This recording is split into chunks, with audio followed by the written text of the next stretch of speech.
रेवाड़ी शहर के राजकीय वरिष्ठ माध्यमिक स्कूल में अस्थायी रूप से चल रहे राजकीय महाविद्यालय को नॉन फिजिबल जोन से बाहर करने सहित विभिन्न मांगों को लेकर अखिल भारतीय विद्यार्थी परिषद के पदाधिकारियों ने छात्र छात्राओं के साथ मिलकर कॉलेज के गेट पर ताला जड़ दिया। विद्यार्थी कॉलेज के बाहर ही धरने पर बैठ गए, साथ ही सरकार के खिलाफ जमकर नारेबाजी भी की। हम आपको बता दें कि रेवाड़ी में राजकीय महाविद्यालय की घोषणा वर्ष 2015 में मुख्यमंत्री मनोहर लाल ने की थी। उसके बाद 2017 में कॉलेज की अस्थायी क्लास राजकीय वरिष्ठ माध्यमिक स्कूल में लगनी शुरू हो गई। 5 साल से स्कूल की अस्थायी बिल्डिंग में कॉलेज तक चल रहा है। स्टूडेंट का कहना है कि कॉलेज में मूलभूत सुविधाएं तक नहीं है, पढ़ने वाले स्टूडेंट का भविष्य खतरे में है। इतना ही नहीं, कॉलेज को लेकर सेक्टर 18 में जमीन भी दी गई थी, लेकिन अब सरकार ने इस कॉलेज को नॉन फिजिबल जोन में डाल दिया। कॉलेज के गेट पर धरने पर बैठे विद्यार्थियों ने मांग रखी है कि कॉलेज को जल्द से जल्द जमीन देकर नई बिल्डिंग बनाई जाए और इस नॉन फिजिबल जोन से बाहर किया जाए। जब तक कॉलेज की नई बिल्डिंग नहीं बन जाती, तब तक उन्हें ऐसी जगह पर स्थानांतरित किया जाए जहां बच्चों को सारी सुविधाएं मिल सके। रेवाड़ी से राजकुमार के साथ भानु शर्मा की रिपोर्ट। हरियाणा सरकार मुर्दाबाद, मुर्दाबाद, मुर्दाबाद। बोलो भारत माता की जय। मुर्दाबाद, मुर्दाबाद, मुर्दाबाद। शर्म करो, शर्म करो, शर्म करो, डूम करो, डूम करो। बोलो भारत माता की।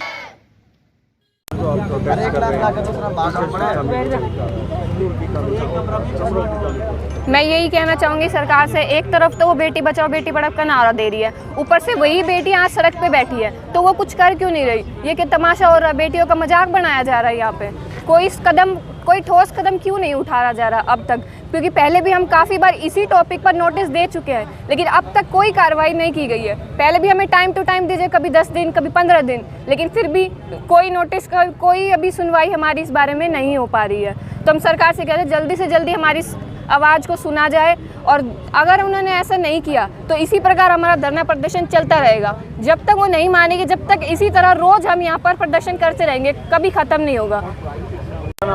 मेरा नाम एकता भारद्वाज है। क्या कहोगे, आज फिर बच्चे सड़कों पर, अभी कुछ दिन पहले भी आप स्टेडियम से मिले और आज फिर दोबारा आपको सड़कों पर बैठना पड़ा? इस पर मैं यही कहूँगी कि लास्ट टाइम हम जब डीसी सर के ऑफिस गए थे, हमने स्पेशल उन्हें कहा था, यहाँ तक कि बच्चे धारणा के लिए भी बैठे थे, फिर भी उन्होंने कुछ नहीं कहा। 10 दिन का टाइम दिया, मंडे का टाइम दिया, अगर कुछ भी नहीं होगा तो हमें फिर से बैठना पड़ेगा। लेकिन अब इस बार तो हमने ताला लगा दिया, अब भी अगर वो कुछ नहीं करेंगे तो हम इससे भी आगे कुछ कर सकते हैं, इसलिए हमारी मांग पहले मानी जाए। नहीं लगता कि जो आप प्रोटेस्ट में समय लगाते हैं, कहीं ना कहीं आपकी पढ़ाई भी बाधित हो रही है? आपकी पढ़ाई भी बाधित हो रही है? Yes sir. पढ़ाई में रुकावट आती है ना प्रोटेस्ट करने से? Yes sir. फिर भी सरकार आपकी बात नहीं सुन रही, आखिर क्या लगता है आपको? सरकार से तो मैं यही कहूँगी कि यही पढ़ाई बारीक नहीं है, हमारे टीचर्स की भी यहाँ पे कमी है, क्लासरूम भी कमी है। बच्चों को यहाँ पे जब शिक्षा लेनी पड़ती है, एक क्लास को छोड़ के दूसरी क्लास में बाहर जाना पड़ता है। जब एक क्लास के बच्चे बाहर जाएंगे, उसके लिए दूसरी क्लास को यहाँ की क्लास लेनी पड़ेगी। यहाँ पे सिर्फ 5 कमरे हैं जिसमें पढ़ाई हो रही है, और 2 कमरे स्टाफ के लिए है ओनली। अब अगला कदम क्या होगा आपका? फिर भी नहीं सुनेगी सरकार? अगला कदम अभी तो हमने सोचा नहीं है, लेकिन अगर अब भी नहीं सुनेगी सरकार तो हम इससे भी ज़्यादा वो करेंगे, और अगर अब भी वो होगा फिर तो इसके आगे हम खुद नहीं, अगली बार जिम्मेवार खुद सरकार ही होगी। सबसे पहले तो आपका पूरा परिचय जानना है। मेरा नाम योगेश भारद्वाज है। मैं अखिल भारतीय विद्यार्थी परिषद हरियाणा का प्रांत खेल संयोजक, ऐसा मेरा दायित्व है। योगेश जी, लगातार प्रोटेस्ट कर रही है एबीसी, बच्चे आज भी गेट के ऊपर बैठे हुए, क्या है पूरा मामला और क्यों नहीं सुलझ पा रहा है? राजकीय महाविद्यालय रेवाड़ी की घोषणा है तो 2015 में माननीय मुख्यमंत्री जी द्वारा की गई थी, जिसकी ज़मीन सेक्टर 18 में अलॉट करने की बात की गई थी। ये जो महाविद्यालय है राजकीय महाविद्यालय रेवाड़ी 2017 से चल रहा है। पहले ये सेक्टर 18 जो राजकीय कन्या महाविद्यालय उसमें चलता था, उसके बाद इसे बॉयज़ स्कूल में शिफ्ट कर दिया गया। लगभग 4 साल से महाविद्यालय स्कूल बिल्डिंग में चल रहा है, जिसमें 456 से ज़्यादा विद्यार्थी शिक्षा ग्रहण करते हैं।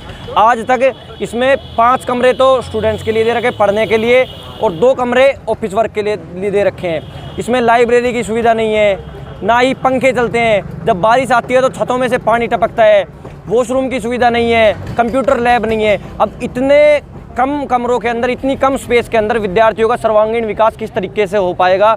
मैं सरकार से पूछना चाहता हूँ, हमने पहले भी इस विषय पर कई बार माननीय मुख्यमंत्री जी, माननीय शिक्षा मंत्री जी के नाम ज्ञापन दिए हैं, परंतु आज तक इस विषय पर कोई भी ध्यान नहीं दिया गया है। मंशा है कि एक तरफ सरकार कहती है कि बच्चों को उच्च शिक्षा देंगे, नए नए आयाम कायम करती है, और बावजूद इसके बच्चे सड़कों पर।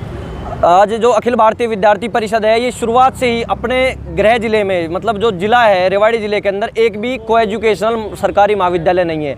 जब से इस महाविद्यालय की स्थापना घोषणा हुई है विद्यार्थी परिषद, तब से ही पुरजोर मांग करता है कि इस महाविद्यालय को जगह दी जाए और इसका भवन निर्माण करके विद्यार्थियों को एक ऐसी जगह पढ़ाया जाए जिसमें सभी कोर्सों के विद्यार्थी, जिसमें ज़्यादा फीस ना देकर सस्ती फीस के अंदर शिक्षा ग्रहण कर सकें। सरकार एक तरफ तो बेटी पढ़ाओ बेटी बचाओ का नारा देती है, और आज यही बच्चे यहाँ रोड पर बैठे हैं। तो हमारा सरकार से निवेदन है कि जल्द से जल्द राजकीय महाविद्यालय रेवाड़ी को एक ऐसी जगह स्थानांतरित किया जाए जहाँ पर सभी मूलभूत सुविधाएं हों और विद्यार्थियों का सर्वांगीण विकास हो सके।